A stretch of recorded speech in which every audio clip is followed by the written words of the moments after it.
a famine throughout the country. 1.5 million people. বাংলাদেশের অন্তর্বর্তী সরকারের প্রধান উপদেষ্টা ডক্টর মোহাম্মদ ইউনূস রাষ্ট্রের চলমান পরিস্থিতি নিয়ে হতাশা ও ক্ষোভ প্রকাশ করেছেন। এমনকি তিনি পদত্যাগের বিষয়টিও বিবেচনা করছেন বলে জানা গেছে।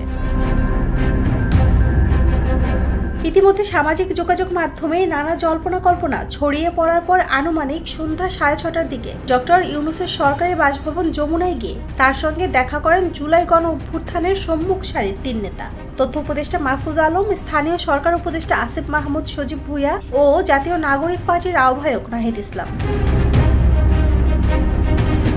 গণমাধ্যমকে নাহিদ জানান, প্রধান উপদেষ্টা পদত্যাগের বিষয়টি ভাবছেন। প্রধান উপদেষ্টা দেশের চলমান পরিস্থিতিতে কাজ করতে পারবে না এমন শঙ্কা প্রকাশ করেছেন বলে জানিয়েছেন নাহিদ। ডক্টর ইউনূসের বরাত নিয়ে নাহিদ আরও জানান, যদি রাজনৈতিক দলগুলোর সবাই একটা কমন জায়গায় না পৌঁছাতে পারলে এভাবে কাজ করা সম্ভব না। এ কথা শুনে প্রধান উপদেষ্টাকে পদত্যাগের মতো কঠোর সিদ্ধান্ত না নেওয়ার আহ্বান জানান জুলাই গণ অভ্যুত্থানের পর নতুন গঠিত দল এনসিপির নেতা নাহিদ।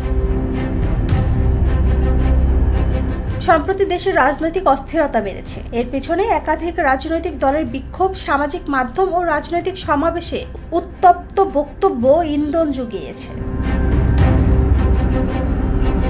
ডিসেম্বরে নির্বাচন আয়োজনের দাবিতে চাপ অব্যাহত রেখেছে বিএনপি। পাশাপাশি গতকাল দলটির উপদেষ্টা পরিষদ ছোট করে আনার দাবি জানিয়েছেন। অবিলম্বে তথ্য উপদেষ্টা মাহফুজ আলম, স্থানীয় সরকার উপদেষ্টা আসিফ মাহমুদ সজীব ভুঁইয়া এবং রাজনৈতিক নিরাপত্তা উপদেষ্টা খালিলুর রহমানের অপসারণের দাবিও জানিয়েছেন বিএনপি।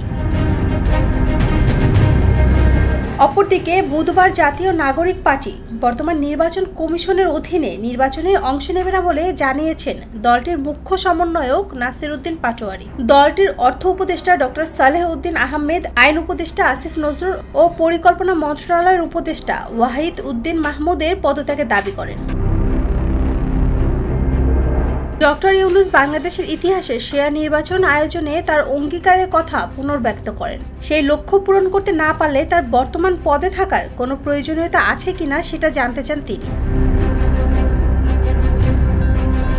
প্রধান উপদেষ্টার আবেগের বিষয়টি সবাই মেনে নিলেও চূড়ান্ত সিদ্ধান্ত নেওয়ার আগে 2-1 দিন সময় নেওয়ার অনুরোধ করেন উপদেষ্টারা। তবে সরকারি বাসভবনে ফিরেও নিজের অবস্থানে অটল ছিলেন ডক্টর ইউনূস। ইতিমধ্যে এনসিপি ও অন্যান্য রাজনৈতিক দলের নেতাদের সামাজিক মাধ্যমে নিরবিচ্ছিন্ন বার্তায় জল্পনা কল্পনার মাত্রা বাড়তে থাকে। নুসরাত জাহান শম্পা, নিরপেক্ষ নিউজ ডেস্ক।